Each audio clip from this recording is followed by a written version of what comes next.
এখন আমরা ইন্ট্রিনসিক বা বিশুদ্ধ বা অন্তর্জাত সেমিকন্ডাক্টর নিয়ে আলোচনা করব। তার আগে আমাদের দুইটা চার্জ সম্বন্ধে ভালোভাবে জানতে হবে। আমরা জানি চার্জ বলতে পজিটিভ আর নেগেটিভ চার্জকে বোঝানো হয়। এখন চার্জ কীভাবে আমরা ইমাজিন করব, চিন্তা করব, ভাববো, চলো সেটা দেখাই। এটা একটা সোডিয়াম অ্যাটম, এর নিউক্লিয়াসে 11টা প্রোটন আছে। নিউট্রন আমরা দেখাইলাম না, হ্যাঁ। আর ইলেকট্রন 11টাই থাকবে। এখানে ক্লোরিন একটা অ্যাটম, এর 17টা প্রোটন থাকবে আর 17টা ইলেকট্রনও থাকবে, এটাই স্বাভাবিক। এখন সোডিয়ামের লাস্ট অরবিটে একটা ইলেকট্রন আর ক্লোরিনের লাস্ট অরবিটে 7টা ইলেকট্রন। এখন অষ্টক পূর্ণ করার জন্য কি করবে? এই সোডিয়াম একটা ইলেকট্রন ছেড়ে দিলে বাঁচে, কারণ তার 8টা হয়ে যায়। আর ক্লোরিন একটা ইলেকট্রন আনলে বাঁচে। তাহলে কি করতে হবে? এই সোডিয়াম আর ক্লোরিনের মধ্যে একটা খুব ভালো সম্পর্ক, এই কারণে, কারণ সেই ইলেকট্রনটা ছেড়ে দিলে বাঁচে আর ক্লোরিন ইলেকট্রনটা পাইলে বাঁচে। এজন্য তো আমরা সোডিয়াম ক্লোরাইড পেয়ে যাই, তাই না? তাহলে অষ্টক পূর্ণ করার জন্য সোডিয়ামটা কী করবে? ইলেকট্রনটা ছেড়ে দিবে, কাকে? ক্লোরিনকে দিয়ে দিবে। তাহলে এই ছেড়ে দিলে এক গ্রহণ করলো। এখন দেখো তো সোডিয়ামের ইলেকট্রন কটা? 8-এর দিয়ে 10টা, বাট প্রোটন তো তার 11টাই। কে বেশি? ইলেকট্রন বেশি না প্রোটন বেশি? প্রোটন বেশি, মানে পজিটিভ চার্জ বেশি। এই জন্য সোডিয়ামকে বলা হয় পজিটিভ আয়ন। তার মানে সে একটা পজিটিভ চার্জে চার্জিত হয়ে গেল। আর ইলেকট্রন কী করলো? এখানে 17টা প্রোটন ক্লোরিনের, আর ইলেকট্রন কটা? 8-এ 8-এ 16, 17, 18টা ইলেকট্রন। তাই ক্লোরিন কি প্রোটন বেশি না ইলেকট্রন বেশি? গণনায় দেখা যায় ইলেকট্রন বেশি, দ্যাট মিনস নেগেটিভ চার্জ বেশি। এই কারণে ক্লোরিনকে বলা হয় নেগেটিভ আয়ন। তার মানে এটা নেগেটিভ চার্জে চার্জিত হয়ে গেল। এখন নেগেটিভ চার্জ বলতে আমরা ইলেকট্রনের আধিক্য বুঝি, বেশি বুঝি। আর পজিটিভ চার্জ বলে ইলেকট্রনের ঘাটতি। তাহলে আজকে থেকে আমরা কি বলবো? পজিটিভ চার্জ মানে কি ইলেকট্রনের ঘাটতি, কমে গেছে। আর নেগেটিভ চার্জ মানে কি ইলেকট্রনের বাড়তি, মানে অতিরিক্ত হয়ে গেছে প্রোটন থেকে, ঠিক আছে? এখন এই ইলেকট্রনের চার্জকে আমরা ই লিখি, কিন্তু ইলেকট্রনিক্সে ই না লিখে এরকম কালো ভরাট গোলা দ্বারা, হ্যাঁ, এই গোলটা ভরাট কালো থাকবে, এরকম দ্বারা ইলেকট্রনকে বোঝানো হয়। ইলেকট্রন। আর এই পজিটিভ চার্জটাকে হোল, এরকম গোল, মানে ভিতরে সাদা থাকবে, হ্যাঁ, এরকম চিহ্ন দ্বারা বোঝানো হয়। এটা কালো হবে, বাট এটা সাদাই থাকবে, এটা হচ্ছে হোল। তাহলে পজিটিভ চার্জের আরেক নাম হলো কি? হোল। আর ইলেকট্রনকে তো আমরা নেগেটিভ চার্জ হিসেবে জানি, তাই না? সবাই কিন্তু আমার সাথে সাথে প্রত্যেকটা টপিক লিখতে হবে যদি মনে রাখতে হয়, হ্যাঁ। তাহলে আরেকটু ক্লিয়ার করে দিই লাস্ট, যে হোল মানে কি? পজিটিভ চার্জ, আর ইলেকট্রন মানে কি? কালো গোল্লা, হ্যাঁ, নেগেটিভ চার্জ। এখন আমরা দেখাবো ইন্ট্রিনসিক বা বিশুদ্ধ বা অন্তর্জাত সেমিকন্ডাক্টর। বিশুদ্ধ মানে কি? যেখানে কোনো ভেজাল নাই। যেমন এখানে দেখো 12টা সিলিকন আছে, এখানে অন্য কিছু নাই, তার মানে এটা সিলিকনের একটা বিশুদ্ধ ক্লাস, তাই না? এখন দেখো আমরা জানি সিলিকনের প্রত্যেকটা লাস্ট অরবিটে 4টা করে ইলেকট্রন আছে। তারা একসাথে যে বন্ধন তৈরি করবে, ব্যান্ড তৈরি করবে, এখন তারা কি ইলেকট্রন 4টে ইলেকট্রন দিয়ে অষ্টক পূর্ণ করবে, না 4টে ইলেকট্রন আরেকজনের কাছ থেকে নিয়ে অষ্টক পূর্ণ করবে? তারা দিবেও না, নিবেও না। তারা কি করে?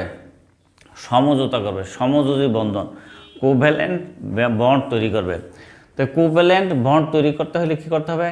এই সিলিকনের একটা ইলেকট্রন আর এই সিলিকনের একটা ইলেকট্রন, দুইজনে মিলে একটা শেয়ারিং করবে। এটার নাম হচ্ছে কোভ্যালেন্ট বন্ড বা সমযোজী বন্ধন। এভাবে এর একটা সবার একটা একটা করে কোভ্যালেন্ট বন্ড বা সমযোজী বন্ধন তৈরি করবে।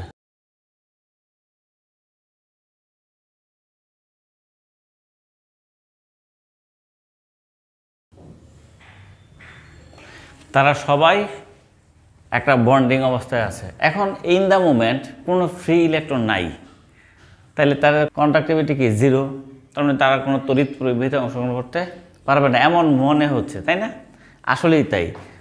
তবে এটা টেম্পারেচার হয় 0 কেলভিন বা -273 ডিগ্রি সেলসিয়াস। এই পরম শূন্য তাপমাত্রা, এই জন্য সেমিকন্ডাক্টর সিলিকন অন্তরক বা ইনসুলেটরের মতো আচরণ করে। তবে এদের তাপমাত্রা টেম্পারেচার বাড়াইতে থাকলে, রুম টেম্পারেচার, ধরো রুম টেম্পারেচার কত? 25, 27, 30, ধরো আমরা 27 ডিগ্রি সেলসিয়াস বা 300 কেলভিন ধরলাম। এই টেম্পারেচারে দেখা যায় এই সিলিকনের সমযোজী বন্ধনগুলি আস্তে আস্তে ভাঙতে থাকে। কীরকম? ধরেন এই সমযোজী বন্ধনটা ভেঙে গেল টেম্পারেচারের কারণে, ভাঙা এই ইলেকট্রনটা এখান থেকে ছুঁইটা চলে গেল এখানে, এই ইলেকট্রনটা, তো এই ইলেকট্রনটা এখান থেকে ছুটে এখানে দুইটা ইলেকট্রন চলে গেল। তো আমরা কি জানি এখানে ইলেকট্রনের ঘাটতি মানে কি হোল তৈরি করে গেল। ঠিক আছে, তাহলে একটা সমযোজী বন্ধন ভাঙলে দুইটা ইলেকট্রন ফ্রি ইলেকট্রন তৈরি হয় আর দুইটা হোল তৈরি হয়। ফ্রি ইলেকট্রন মানে কি এরা চার্জ ক্যারিয়ার, তড়িৎ পরিবাহিতায় অংশগ্রহণ করতে পারবে, কিন্তু হোলেরা কি পারবে? চলো দেখি।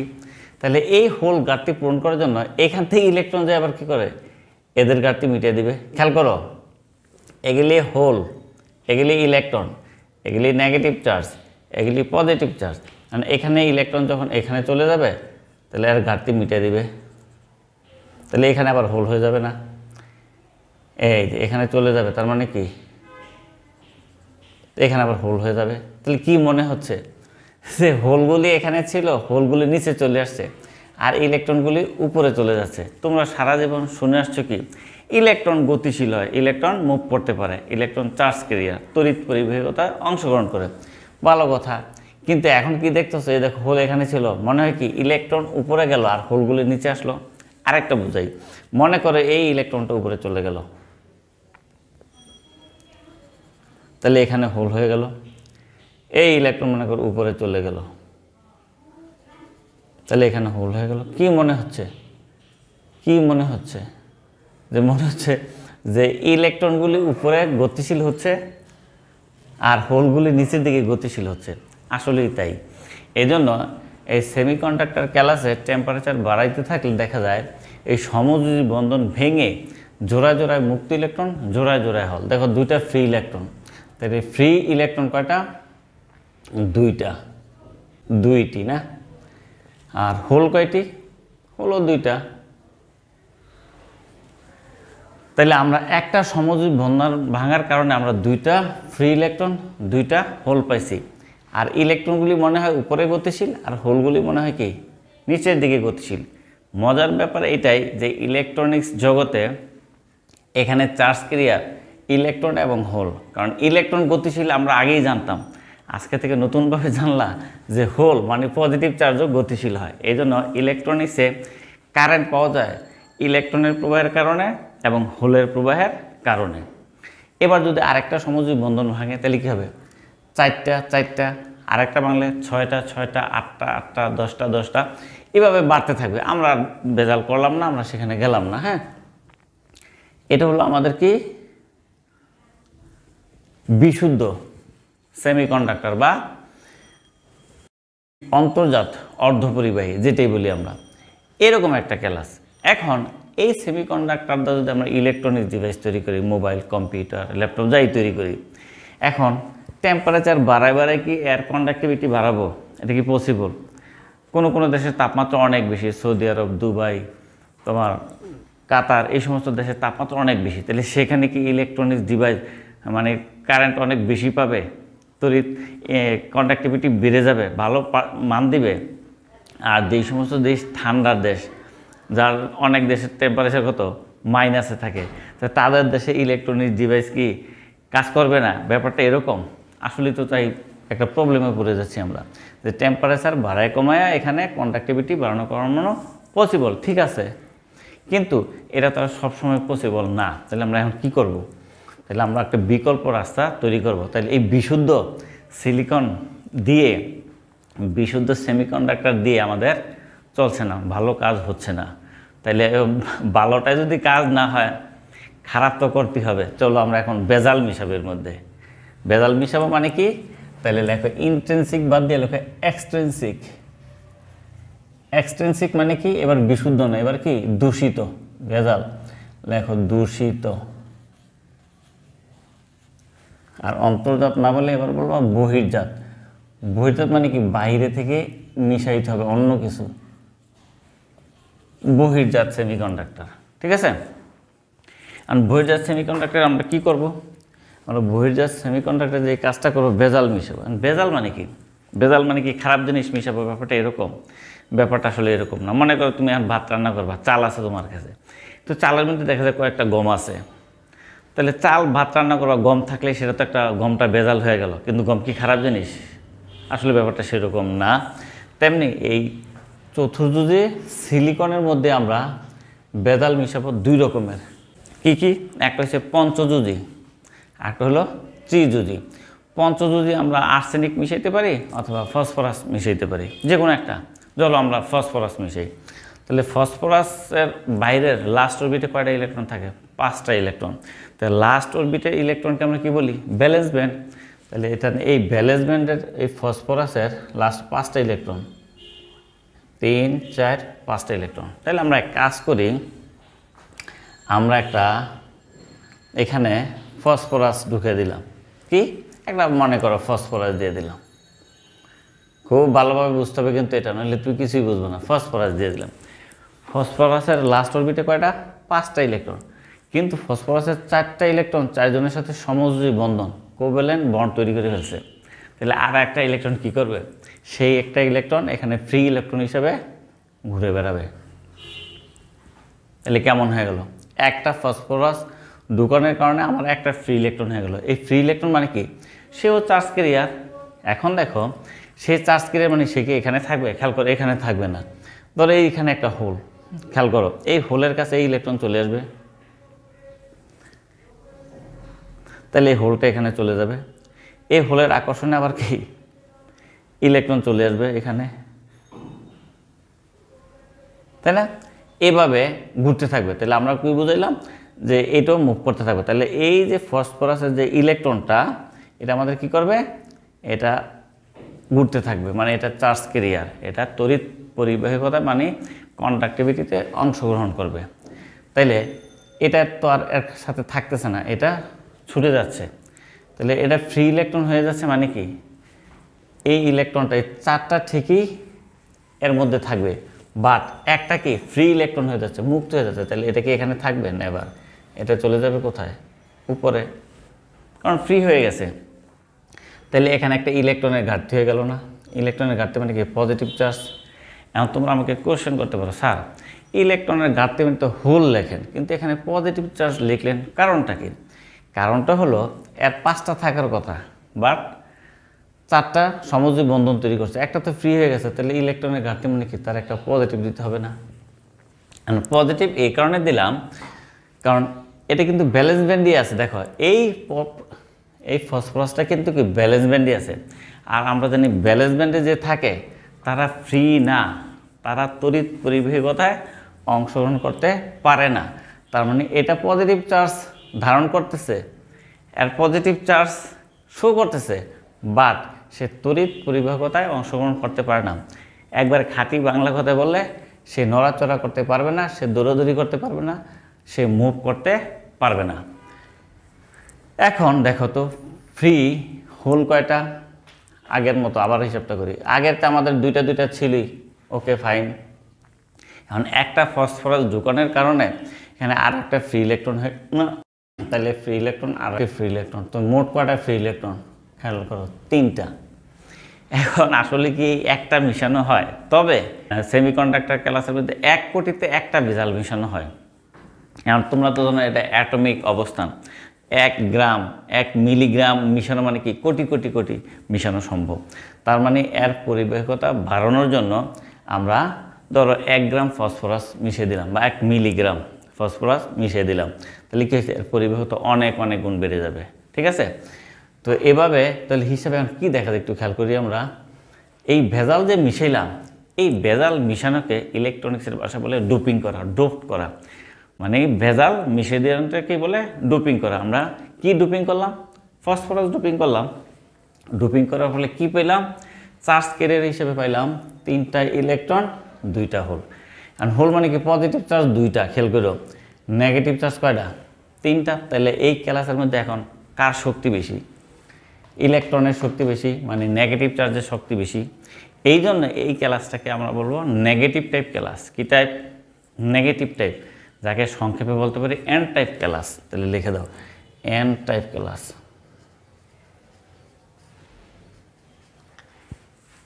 এন টাইপ অর্ধপরিবাহী ক্লাস। এখন যদি পরীক্ষায় আসে বলো এন টাইপ অর্ধপরিবাহী ক্লাস কাকে বলে, কি বলবা? বলবা বিশুদ্ধ সিলিকন সেমিকন্ডাক্টর বা অর্ধপরিবাহী ক্লাসে পঞ্চযোজী ফসফরাস বা আর্সেনিকও মিশাইতে পারো, ভেজাল হিসাবে মিশ্রিত করলে এখানে ম্যাক্সিমাম কি ইলেকট্রন, তার মানে কি মেজরিটি ক্রিয়ার ইলেকট্রন, ফ্রি ইলেকট্রন, মুক্ত ইলেকট্রন, আর মাইনরিটি ক্রিয়ার মিনিমাম কি ফ্রি হোল সৃষ্টি হয়। এই ধরনের ক্লাসকে বলা হয় নেগেটিভ টাইপ বা এন টাইপ অর্ধপরিবাহী ক্লাস। আচ্ছা, এখন আমরা এটা বুঝাইলাম, খুব ভালো কথা, কিন্তু এই এন টাইপ ক্লাসের বর্তনী সার্কিটটা কেমন হবে সেটা তো আমাদের লিখতে হবে, তাই না? চলো আমরা সার্কিটটা দেখি। তাহলে আমরা বুঝলাম একটা এই সিলিকন সেমিকন্ডাক্টরে একটা ফসফরাস ডোপিং করলে একটা ফ্রি ইলেকট্রন পাই। যদি 100টা ফসফরাস ডোপিং করি 100 ফ্রি ইলেকট্রন, 1 কোটি করলে 1 কোটি ফ্রি ইলেকট্রন, 100 কোটি করলে 100 কোটি ফ্রি ইলেকট্রন। তার মানে বোঝা গেল আমরা এর ভিতরে ইচ্ছামতো ফসফরাস ডোপিং করে এর নেগেটিভিটি বাড়াইতে কমাইতে পারি। এটাই হচ্ছে আমাদের সেমিকন্ডাক্টরের মূল সুবিধা। এখন এর সার্কিটটা বর্তনীটা কেমন হবে চলো সেটা আমরা দেখাই, খুবই ইম্পর্টেন্ট জিনিস, এটা বুঝতে হবে কিন্তু। হ্যাঁ, এটা এন টাইপের বর্তনী, সেটা কেমন হবে আমরা আগেই বলছি। এই যে ফসফরাস সে কিন্তু ব্যালেন্স ব্যান্ডে আছে, সে পজিটিভ চার্জ শো করতেছে, বাট সে মুভ করতে পারবে না। মুভ করবে কে? ইলেকট্রন। তাহলে একটা ফসফরাস ঢুকানোর কারণে একটা ইলেকট্রন মুভ করবে। তা আমি তো ফসফরাস না ঢুকে আর্সেনিক ঢুকাইতে পারি, এই জন্য আমরা বর্তনী থেকে ফসফরাস আর্সেনিক এক একজনে এক একটা লিখবো না, আমরা শুধু এই প্লাসটা লিখব। একটা ফসফরাস মিশাইলাম, 2টা ফসফরাস, 3টা ফসফরাস ডোপিং করলাম। এই প্লাস মানে কিন্তু এই পি এর প্লাস। তাহলে ফ্রি ইলেকট্রন কয়টা পেলাম? 3টা পাবো। এটা উপরে দিয়ে দাও, এই যে 1 2 3। তাহলে এন টাইপের বর্তনী বা সার্কিট হয়ে গেল। এবার আমরা ত্রিযুজি মিশাবো। চলো, ত্রিযুজি কি আছে আমরা জানি, ত্রিযুজি আছে অ্যালুমিনিয়াম। অ্যালুমিনিয়াম মিশাও। ত্রিযুজি অ্যালুমিনিয়াম মিশাইলে কি হবে আমরা জানি, অ্যালুমিনিয়ামের লাস্ট অরবিটে কয়টা থাকবে? এটা কিন্তু হয়ে গেল আমাদের, এটা থাকুক। হ্যাঁ, এটা ওকে। এবার আমরা ত্রিযুজি মিশাবো। এবার ফসফরাস না, এবার কি মিশাবো? অ্যালুমিনিয়াম। আর লাস্ট অরবিটে কয়টা ইলেকট্রন থাকে? 3টা ইলেকট্রন থাকে, তাই না? তা লাস্ট অরবিটে যদি 3টা ইলেকট্রন থাকে ব্যালেন্স ব্যান্ডে, তাহলে এখানে ইলেকট্রন আছে কয়টা? 1 2 3 4টা। তার মানে এটা তো থাকবে না, যেহেতু সে অ্যালুমিনিয়াম। সো এখানে 3টা সমযোজী বন্ধন তৈরি করবে, 3টার কারণে, যেহেতু আরেকটা তার শর্ট, তো এখানে ইলেকট্রনের ঘাটতি মানে কি? হোল। তাহলে সে 3টা সমযোজী বন্ধন তৈরি করবে, কিন্তু এটা করতে পারবে না, কারণ তার একটা ইলেকট্রনের ঘাটতি আছে। তাহলে একটা অ্যালুমিনিয়াম মিশাইলে কি একটা হোল পাওয়া যাবে? খেয়াল করো। এখন এই হোলটা কি করবে? এই ইলেকট্রনটা এর কাছে আসবে, তাহলে এ আবার হোল হয়ে যাবে। এভাবে হোল ঘুরবে, ইলেকট্রনও ঘুরবে। এবার মনে করো এই হোলটা এখান থেকে এখানে চলে গেল, এই যে ফ্রি ইলেকট্রনের কাছে ফ্রি ইলেকট্রনটা এখানে চলে আসলো, অথবা এখানে চলে আসলো, এটা চেঞ্জ হতেই থাকবে বারে বারে। হ্যাঁ, তাহলে আমরা কি বলতে পারি? ধরো এই হোলের কাছে এই ইলেকট্রন চলে আসলো, হোলটা এখানে চলে গেল, আবার এই ইলেকট্রন এখানে চলে আসবে, হোল এখানে চলে গেল, তার মানে হোলটা মুভ করতেছে। তার মানে একটা অ্যালুমিনিয়াম মিশানোর কারণে একটা হোল ক্যারিয়ার পেয়ে গেলাম, মানে একটা চার্জ ক্যারিয়ার হোল পজিটিভ পেয়ে গেলাম। এই হোলটা এখানে মুভ করবে। তাহলে আমার তো আগে 2টা ফ্রি ইলেকট্রন 2টা হোল ছিল, এবার এই অ্যালুমিনিয়াম মেশানোর কারণে আমি আরেকটা হোল পেয়ে গেলাম। তাহলে এই হোলটা লিখে দাও, হোল আমি একটি। তাহলে মোট কয়টা হোল দেখো? মোট হোল হয়েছে 3টি। তাহলে ইলেকট্রন 2টা, হোল কয়টা? 3টা। তাহলে কে বেশি, নেগেটিভ না পজিটিভ? পজিটিভ। এই জন্য এই ধরনের ক্লাসকে বলবো আমরা পজিটিভ টাইপ বা কি সংক্ষেপে পি টাইপ ক্লাস। আচ্ছা, পি টাইপ ক্লাস। এখন এখানে আমি ইচ্ছা মতো অ্যালুমিনিয়াম মিশাইয়া পজিটিভ মানে হোল চার্জ ক্যারিয়ার ইচ্ছা মতো বাড়াইতে কমাইতে পারি, কন্ট্রোল করতে পারি, তাই না?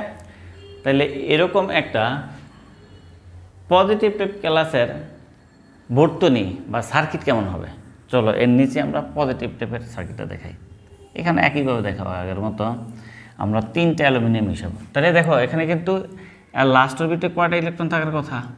3টা, কিন্তু কয়টা হয়েছে? 4টা, কারণ হোল তো মুভ করতেছে আর হোলের জায়গায় পূরণ করে ইলেকট্রন চলে আসছে, তাহলে 3টা জায়গায় 4টা হয়ে গেছে। তাহলে এখানে অ্যালুমিনিয়ামটা কি মাইনাস হয়ে গেল না? কিন্তু এ কিন্তু ব্যালেন্স ব্যান্ডে, এ কিন্তু মুভ করতে পারবে না, তাই না? সে চার্জ শো করবে বাট মুভ করতে পারবে না। মুভ করবে কি? হোল। তাহলে আমরা একটা অ্যালুমিনিয়াম মিশাইলাম। আবার কেউ কেউ তুমি বোরন মিশাইতে পারো, বোরনের তো লাস্ট অরবিটে 3টা ইলেকট্রন।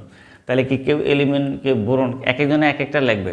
এটা আমরা অ্যালুমিনিয়াম লাগবো না, বোরন লাগবো না, খালি মাইনাস লাগবো। 3টা, এটা একটা অ্যালুমিনিয়াম, এই দেখো 2টা অ্যালুমিনিয়াম, 3টা অ্যালুমিনিয়াম।